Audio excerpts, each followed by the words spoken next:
காஞ்சிபுரம் மாவட்டம் வரதராஜபுரம் அருகே 6 வீடுகளில் 60 சவரன் நகை கொள்ளையடிக்கப்பட்ட சம்பவத்தில் கொள்ளையனை போலீசார் கைது செய்தனர். கடந்த சில நாட்களுக்கு முன்பு சென்னையை புரட்டி போட்ட கனமழையின் போது வெள்ள நீர் சூழ்ந்திருந்ததால் வரதராஜபுரம் பகுதியில் உள்ள அடுக்குமாடி குடியிருப்பில் வசிக்கும் 17 குடும்பத்தினர் உறவினர்களின் வீடுகளில் தஞ்சமடைந்தனர். அதனை பயன்படுத்தி அடுக்குமாடி குடியிருப்பில் உள்ள 6 வீடுகளில் 60 சவரன் நகை மற்றும் 3 லட்சம் ரூபாய் ரொக்கப்பணத்தை மர்ம நபர்கள் திருடி சென்றனர். தங்க நகை மற்றும் பணத்தை இழந்தவர்கள் இது தொடர்பாக கண்ணீர் மல்க காவல் நிலையத்தில் புகார் அளித்த நிலையில் சிசிடிவி காட்சி உதவியுடன் போலீசார் கொள்ளையனை தேடி வந்தனர். இந்த நிலையில் கைரேகை அடிப்படையில் கொள்ளை சம்பவத்தில் ஈடுபட்ட நபர் சரித்திர பதிவேடு குற்றவாளியான சென்னை வெள்ளிவாக்கத்தைச் சேர்ந்த சூர்யா என்கிற கிளி என தெரியவந்தது.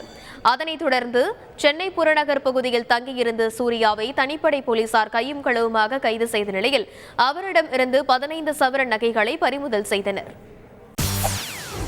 செய்திகளை உடனுக்குடன் தெரிந்து கொள்ள உடனே சப்ஸ்கிரைப் பண்ணுங்க.